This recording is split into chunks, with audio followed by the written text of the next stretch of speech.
This week on Stark Reality with Keith Hanson, we'll take a look at some of the top stories from the world of politics here in the Granite State. We'll also take a peek at some of the unhinged musings of New Hampshire's very own #aggressive progressive. And we'll dip into the mailbag and read some of your letters. All this and much, much more. I'm Keith Hanson. You're tuned in to Stark Reality. Come on, let's go have some fun.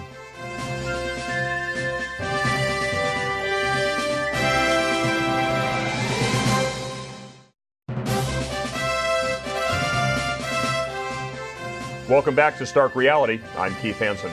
Tomorrow is December 5th, and December 5th is Organization Day here in New Hampshire. The newly elected members of the House of Representatives, as well as the Senate, will gather to be sworn in Concord by Governor Chris Sununu. Now, the governor did have to cut short his trip to Washington, D.C. for the memorial services of the 41st President of the United States, George Herbert Walker Bush, in order to perform his constitutional duties here. But the big story surrounding December 5th, Organization Day, is not the swearing in of the new senators and state representatives. It is the story surrounding the race for Secretary of State. Incumbent Secretary of State Bill Gardner is facing what some call the challenge of his lifetime by Democratic activist and former executive counselor Colin Van Ostern. Now, in all reality, the Secretary of State's office is really the last office that you would ever expect to see a highly charged and very visible race for. But make no mistake about this, there is more at stake than just the surface optics of this race. Keep in mind that Secretary of State Bill Gardner is a Democrat that a large number of course, Democrats, but also Republicans support. As a matter of fact, former Democratic governor, that would be John Lynch, joined in with 4 former Republican governors, including Steve Merrill, Craig Benson, John H. Sununu, and Judd Gregg, to collectively draft a letter that was sent to the Sentinel, amongst other media outlets, making the case for Gardner to keep his job because of, among other reasons, his dedication towards the apolitical and unbiased execution of the duties of his office. Now, as many people are aware, this show is taped, and it's currently Tuesday the 4th of December. So the decision that lawmakers in the state will gather and make tomorrow will have a significant impact on election cycles in the future. And make no mistake about this, Colin Van Ostern will turn the office of Secretary of State into a PAC, a political action committee for the Democratic Party of the state of New Hampshire. More importantly, or more egregiously, depending on how you want to look at it, it'll give the Democratic Party chairman, Ray Buckley, a direct pipeline into the Secretary of State's office and unrestricted access to, among other things, voter records. Now, I say this in all seriousness because Colin Van Ostern is a Democratic political activist. You really don't get more partisan than Van Ostern. Take a moment to ponder this and keep this in mind. Bill Gardner's a Democrat. So in all reality, Democrats have controlled the Secretary of State's office for 42 years. So why would they all of a sudden be so interested in replacing one Democrat for another? Is it because they recognize the tireless service that the Secretary of State has given? Do they recognize that after 4+ decades of dedicated service to the state that, he deserves some time off? Or is it because they recognize that Bill Gardner doesn't directly benefit the Democratic Party? That he's not a pawn or a puppet of Ray Buckley? Now, most of you who are familiar with my media recognize me as a fairly pragmatic guy. So do you really expect me to believe that if Ray Buckley went to one of his operatives who just happened to be serving in the capacity as Secretary of State and demanded information on voters or voter records, that Colin Van Ostern would look him in the eye and say, "Gee, Ray, I want to give you that, but I just can't do that because, it would be an ethics violation." I'm sorry. No. What you're looking at is potentially the biggest scandal in New Hampshire history in the making. That is, of course, if Colin Van Ostern gets in. But mark my words, there will be malfeasance. Because when a Democrat is in control of documents, guarantee those documents are going to get leaked, if it's politically expedient to the Democratic Party. We're going to take a quick break. When Stark Reality returns, I'm going to massage a topic that has been begging for attention for quite some time now. You're really going to enjoy seeing this just about as much as I'm going to enjoy bringing attention to it, quite frankly. We'll be right back after this.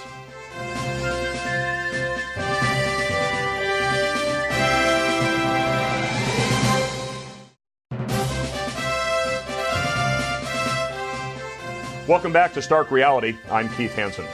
Now, many of you watching the program are active on social media. If you have an interest in politics, oftentimes you're active on social media. Maybe Snapchat, maybe Pinterest and Instagram, and for us old people, by the way, I'm 44. I don't know, I guess Facebook is reserved for old people like us. It's just become a digital platform that isn't favored by the young, hip, snowflake millennials. Oh, and then there's the other one, Twitter. And I say that with a sarcastically foreboding tone because Twitter really has become a barren wasteland of nothingness. Despite doubling the character count, it's populated by bots. Those would be literally mechanized accounts, fake accounts, trolls, and Democrat women. No, seriously. If you're not already on the platform, I'd encourage you to create a fake account and follow some of the Democratic female state reps here in New Hampshire. And don't feel bad. Don't feel like you're being fraudulent by creating a fake account solely for the purpose of watching someone's online behavior. Despite that act most likely making you feel like a fraud, I assure you that leftists and progressives and Democrats do it all the time. Moreover, you'll probably need to create several accounts once you become active on the Twitter platform because progressive Democrats, as much as they love to shout out and bloviate about free speech, love nothing more than to utilize that little block feature on Twitter. Say something that flies in the face of their postmodern convention, and you're liable to find yourself blocked literally in no time flat. Well, some time ago, I was blocked on Twitter by Sherry Frost. For those of you not familiar with this more repugnant of Democratic creatures, Sherry Frost is the state representative who was actually chosen, actually selected, to be the voice of those constituents living in Dover's 4th Ward. Now, she fancies herself something of a leftist warrior, or as she likes to call herself, a hashtag, this is the hashtag, aggressive progressive. Again, not my words, her words. Recently, Sherry was thrust into something vaguely resembling national prominence. And not because of her tireless work championing the causes of orphans and the rights of widows, or her multiple charitable contributions, because she doesn't really have any. Oh, no. She was recognized by CNN for her, wait for it, her potty mouth. Or, as the intellectuals like to call it, her invective. You see, Sherry Frost loves the F word. She uses it, well, pardon the pun, liberally. She works with profanity the way a pastry chef would work with fondant and ganache. And because a little old state rep right here in little old New Hampshire has such a vile, disgusting, reprehensible, and provocative presence on social media, it attracted CNN the way a swollen, bloated, sun-baked roadkill possum carcass would attract carrion and flies. Sucked them right in. You see, there's no shame when you're a Democrat. I guess that makes life easy, especially a progressive Democrat. Now, I understand and I recognize that there exists a rare breed, at least today a rare breed of Democrat. And these are the blue dog Democrats, or the Air Fingers, quote, JFK Democrats. These are people that, when given a very basic litmus test, something along the lines of, do you believe in that the government should have less or more control over your life? Or do you believe that people who purposely and intentionally deprive other people of life or property or liberty, that they should be held accountable? That's a question surrounding that whole criminal justice issue, as I'm sure you can recognize. Or do you believe that you should keep more or less of the money that you've earned? Do you think that the government is entitled to just take from you what it wants when it wants? When you clear up the static and you put conservatism into simple, easy to understand contexts, what you'll find is that far more people actually echo the sentiments of conservatism than those who don't. And many people who identify as, again, we'll put it in air fingers quotes, the Democrats, are really conservatives at heart, who are simply too afraid to break the family tradition of voting Democrat. I don't know, maybe because they get ostracized from the Thanksgiving table. Oftentimes, in all reality, it's because their parents and their grandparents voted Democrat, and it's a family tradition. And and that also came from back when the Democrat Party wasn't simply the marketing arm of the social and economic Marxist movements. But I digress.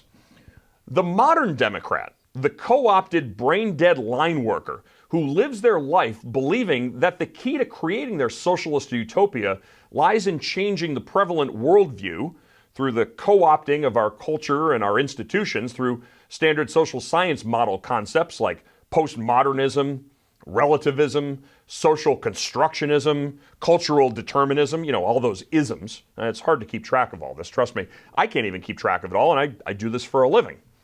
But to them, this is real. This is their God. It's their religion. And the hallowed halls of higher learning are their church. Again, I digress. But in a roundabout way, it's appropriate, since the patron saint of the New Hampshire Progressive Democrats is Sherry Frost. Now, so enamored with what has clearly become a highlight of her life, she took to none other than Twitter to celebrate her less than stellar presence on that platform. In a 6-tweet installment series, Frost addresses, in a clearly impressed fashion, her pleasure at having been identified as the politician who uses more invective than any other of her ilk. In tweet 2 of 6, she opines, and I quote, "A couple of things. First, I'm a nobody who represents a tiny sliver of a little city in NH, that's New Hampshire. The fact that someone at CNN is interested in what I have to say because of how I say it speaks to the efficacy of my use of creative language." End quote.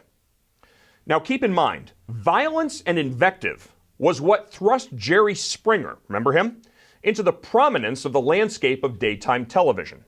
Trailer trash orgies with drug-using bikers, pimps, and transsexual strippers, along with daily domestic battles on stage on national television, did not serve as a testament to the efficacy of his creative programming. It's a testament to the shock value of filth and the decline of morality in our society. Period. It was an attempt to see just how far that proverbial envelope could be pushed. Frost continues, quote, "Contrary to what my detractors might think, I do not mindlessly spew invective. I make careful rhetorical choices and craft my language to best reflect the urgency of the point I'm trying to make. Profanity is not necessarily the refuge of the inarticulate." You know what I love? I love it when stupid people try to sound smart. I'm surprised she doesn't speak with a fake British accent. Maybe she will. Let me break this down for you. Or more appropriately, let me draw an accurate parallel. Have you ever gotten a drunk text from a friend or a family member? The one that comes in randomly at 2 o'clock in the morning, wakes you up, contains drunken, incoherent ramblings. Those texts. Ever got one? Yeah. So Frosty would have you believe that her equivalent to a drunken text is in actuality, quote, a carefully crafted rhetorical choice that best expresses her point. Kind of like this little gem. Quote, "It's Spirit Week at the high school where I'm teaching. Today is Red, White, and Blue Day. The MAGA, that would be a reference to the Make America Great Again hats, and the knee-jerk F yeah, America, is a little more than I have patience for today." Now keep in mind, she's a substitute teacher at Dover High School. Now all that aside, she tweeted this out at 8:13 in the morning on the 25th of September, which was a Tuesday, a school day. So your tax dollars are being spent to pay this woman who spends her time not teaching the students, but spending time on her social media account, putting out to her followers on her official New Hampshire State Representative Twitter account this carefully crafted rhetorical choice that best expresses her point.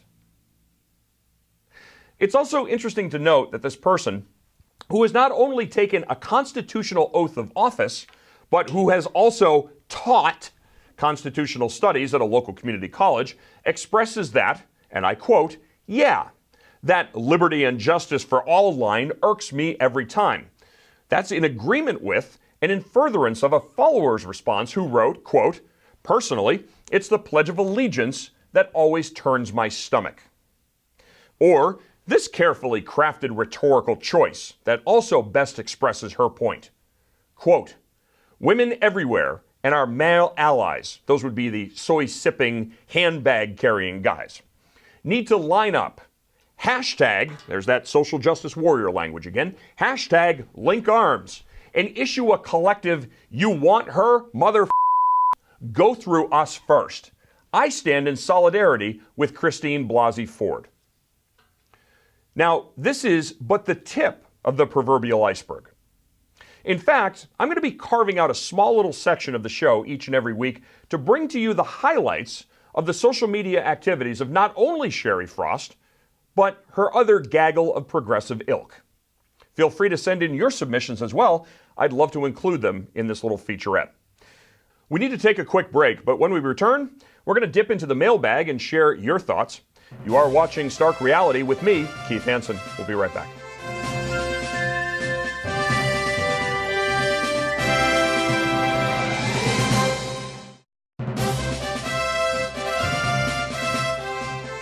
Welcome back to Stark Reality with me, Keith Hanson. In the mailbag this week, Elise in Concord writes, quote, "Keith, I appreciate your dissection of Jennifer Horn's editorial and further appreciate your ability to call her out on that piece of offensive diatribe. It is shameful that someone like that would disrespect those who worked hard to campaign for candidates we believed in." Well, Elise, sometimes I am motivated to do a segment out of disgust, sometimes amusement, and sometimes simply for the newsworthiness of the story. And then there are times that, just in the case of Jennifer Horn's editorial, that I am motivated out of sheer disgust. And I think it's fair to say that this was one of those instances. Thanks for writing in. I do appreciate it. Xander in Manchester writes, Keith, quote, "Have you ever considered running for a political office?" Xander, thanks for that question. And you'd actually be surprised at just how often I am actually asked that. And more truthfully, being asked that becomes something almost of a slur for people. Well, if you're so smart, then why don't you just run for office and then you can fix everything by yourself? Well, first of all, I'm not so arrogant, or more accurately, tyrannical, as to think that simply by becoming an elected official that I then possess complete and total dictatorial power to just fix everything. There's a process that one must work within, and I respect that process. And truthfully, if I were in an elected political position, my voice would be significantly impacted, for the worse. I feel as though I can do a much better job of motivating and inspiring in this realm than I ever could in an elected political capacity. But thanks for the question. And finally, Jerry in Amherst writes, quote, "Keith, your hit piece on Jennifer Horn was garbage, pure and simple." And that's literally all he wrote. So, Jerry, do me a favor. Don't tell me that I'm wrong. I have a lot of people that do that. That takes all of, 15 brain cells at best. Do this. Tell me why I'm wrong. Appeal to my sense of logic, my sense of fact. Use logic and fact to point out the central error in my thesis. Otherwise, you become, and I'm probably giving you far too much credit here, nothing more than an oppositional name caller. This week's mailbag ratio, 9 positive emails to only 1 negative. So it looks like I got to crank it up just a little bit more. If you'd like to share your thoughts with me, you can certainly do that. Be sure to email me, khanson@ycnnow.com. That's khanson@ycnnow.com. Be sure to include your first name and the town where you live. Also, be sure to follow me on Twitter @RealKeithHanson. Yes, Twitter. I'm out there too. That's @RealKeithHanson on Twitter. That's going to do it for this week's edition of Stark Reality. I am your host, Keith Hanson. As always, thank you for tuning in. Be sure to catch us next week. And don't forget, you can always catch the program on demand now on the website, ycnnow.com, and just look for the Stark Reality tab. Have a great week, everybody. Talk to you next.